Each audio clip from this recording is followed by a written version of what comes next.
बायकोला नवऱ्याच्या मोबाईलमध्ये प्रेयसीसोबतचे नग्न फोटो सापडले. पुढे घडले महाभयंकर. ऐकूनच हादराल. काही माणसे वासनापूर्तीसाठी खूप नीच पातळीवर जातात. त्यांना कशाचेच भान उरत नाही. ते स्वतःच्या सुखासाठी कोणाचाही घात करतात. स्वतःचेच अनैतिक संबंध असतानाही एखाद्याशी विवाह करून त्याच्या आयुष्याची राखरांगोळी करतात. हे प्रकार केवळ तरुणीच नाही तर काही तरुणही करतात. अनैतिक संबंध राजरोज सुरू ठेवायचेच आणि एखाद्या गरीब मुलीला पत्नी म्हणून घरात आणून तिचा घात करायचा. अशीच एक घटना नाशिक जिल्ह्यामध्ये घडलेली आहे. त्याच्या एका महिलेशी अनैतिक संबंध होते, तरी त्याने एका तरुणीशी विवाह करून संसार थाटला. पुढे त्याचे अनैतिक संबंध त्याच्या पत्नीला समजले. साहजिकच तिने विरोध केला. तेव्हा त्याने तिचा इतका छळ केला की अखेर तिचे आयुष्यच जळून खाक झाले. या दुर्दैवी घटनेचा पुढील प्रमाणे सविस्तर वृत्तांत आहे. पण तत्पूर्वी ही व्हिडिओ पुढे पाहण्याअगोदर जर तुम्ही या चॅनेलवर जर नवीन असाल तर प्लीज आपल्या ह्या मराठी चॅनेलला नक्की सबस्क्राईब करा. शिर्डी तालुका राहता येथील पूजा हिचा विवाह दिनांक 25 नोव्हेंबर 2023 रोजी सूरज हरिचरण छल्लानी याच्याबरोबर झाला आणि ती नाशिक जिल्ह्यातील कळवण तालुक्यामध्ये नांदायला आली. तिच्या या सासरच्या कुटुंबामध्ये पती सूरज, सासू शांताबाई आणि विवाहित नणंद योगिता उर्फ बबली असे राहावयास होते. नव्याचे 9 दिवस याप्रमाणे विवाहानंतर पूजाला तिच्या सासरच्या लोकांनी चांगली वागणूक दिली. वर्षभरातच तिला एक मुलगी झाली. तिचे नाव कृतिका असे ठेवण्यात आले. सासरच्या लोकांना खरे म्हणजे पूजाकडून पहिले अपत्य मुलगा हवा होता, पण तिला मुलगी झाली. मुलगा मुलगी जन्माला येणं काही मनुष्याच्या हातात नसतं. असं असलं तरी आजचा करंटा समाज सारा दोष नवविवाहितेवर लावला जातो. जसे काही तिनेच मुलगी मागून घेतली आहे. पूजाचे सासरचे लोक यापेक्षा वेगळे नव्हते. पूजाची सासू आणि ननंद आता तिला करंटी समजू लागली. आम्हाला मुलगा पाहिजे होता, तुला तर मुलगी झाली, तू करंटी आणि दलिंद्र आहेस असे म्हणून सर्वजण तिला शिवीगाळ करत असत. एवढेच नव्हे तर तिला आता ते तुला काम व्यवस्थित येत नाही, तुझ्या आईवडिलांनी लग्नामध्ये आम्हाला मानपान दिला नाही असेही म्हणू लागले होते. तिचा नवरा सूरजही यामध्ये पुढाकार घेऊ लागला होता. इतकेच नव्हे तर तिला मारहाणही करू लागला. उपाशीपोटी ठेवून तिचा मानसिक आणि शारीरिक छळ करू लागला. पूजाचा छळ होऊ लागला होता. ती साऱ्या काही गोष्टी माहेरी सांगेल म्हणून तिला माहेरच्या लोकांशी फोनवरून बोलण्यासही बंदी घालण्यात आली होती. त्यातूनही ती फोनवरून बोलली तर तिला शिवीगाळ करत मारहाण करायचे. याबाबत पूजाने माहेरच्या लोकांच्याकडे त्यांच्याविषयी तक्रारी केलेल्या होत्या. एके दिवशी पूजाला पती सूरजचा मोबाईल फोन पाहायला मिळाला. तिच्या लक्षात आले की तिचा नवरा सूरज याचे नाशिक येथील एका गीता नामक महिलेसोबत अनैतिक संबंध आहेत. ते पाहून तिच्या पायाखालची जमीन सरकली होती. ती खूप दुःखी झाली.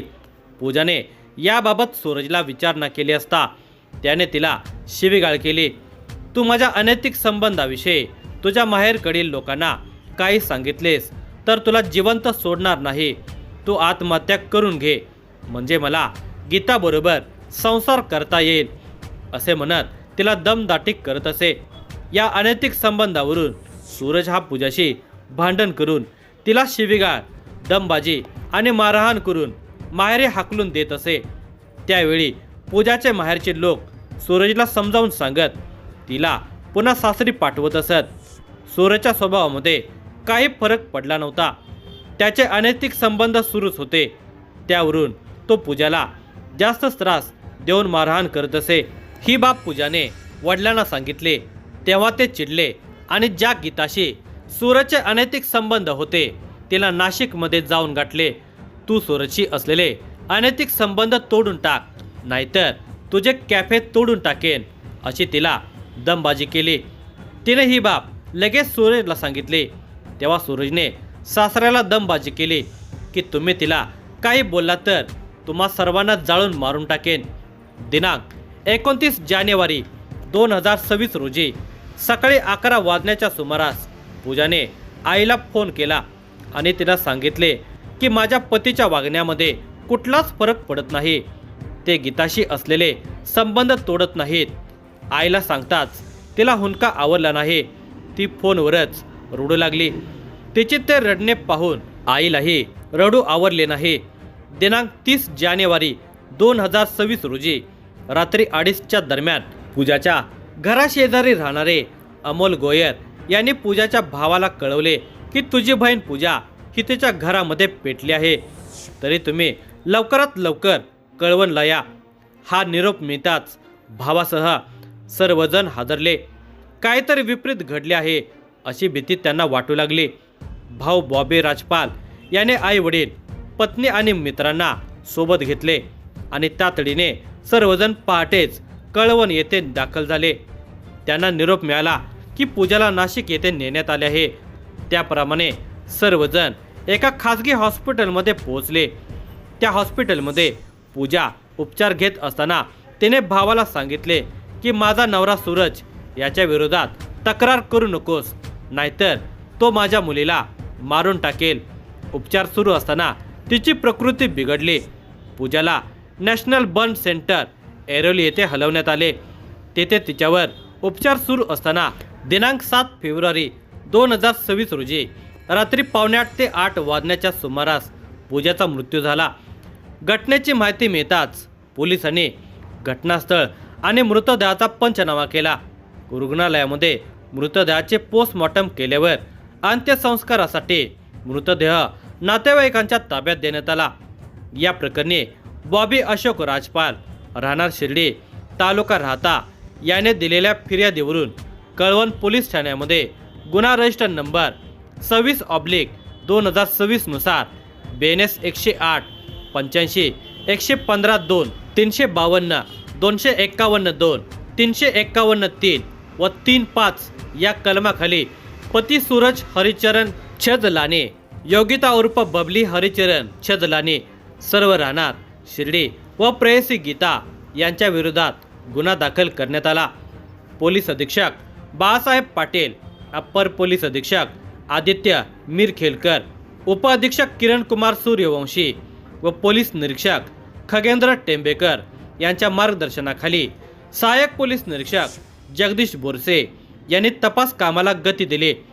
गीतासोबत सूरजचे अनैतिक संबंध असल्याने सूरज आणि पूजाचे रोज भांडणे होऊ लागली होती.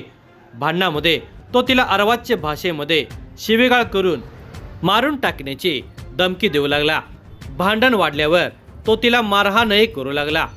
कौटुंबिक कलह वाढल्याने आणि पूजा अनैतिक संबंधाला सतत विरोध करू लागल्याने त्या रात्री सूरज आणि पूजाचे कडाक्याचे भांडण झाले आणि त्या भांडणामध्ये सूरजने पूजाला जाळल्याचा आरोप तिच्या माहेरच्या लोकांनी केला आहे. तर सूरजचे अनैतिक संबंध आणि सतत होणाऱ्या पैशांच्या मागणीसाठी होत असलेल्या छळाला कंटाळून पूजाने स्वतःला जाळून घेऊन आत्महत्या केल्याची माहिती पोलिसांनी दिली. मुलीचा संसार टिकावा म्हणून पूजाच्या माहेरच्या लोकांनी वेळोवेळी सूरजला आर्थिक मदत केली होती, परंतु पैशांची हाव संपली नाही आणि त्याच्या अनैतिक संबंधामुळे त्रासाला कंटाळून पूजाने आत्महत्या केली. पोलिसांना पती सूरज हा शिक्षक असल्याचे समजले. पोलिसांनी त्याला अटक करून गजाआड केले. सहाय्यक पोलीस निरीक्षक जगदीश बोरसे, हवालदार प्रशांत तिडवे, पुंडलिक डंबाळे, रामदास गवळी, पोपट महाले, पंकज शेवाळे, अशोक ठाक हे पुढील तपास करत आहेत.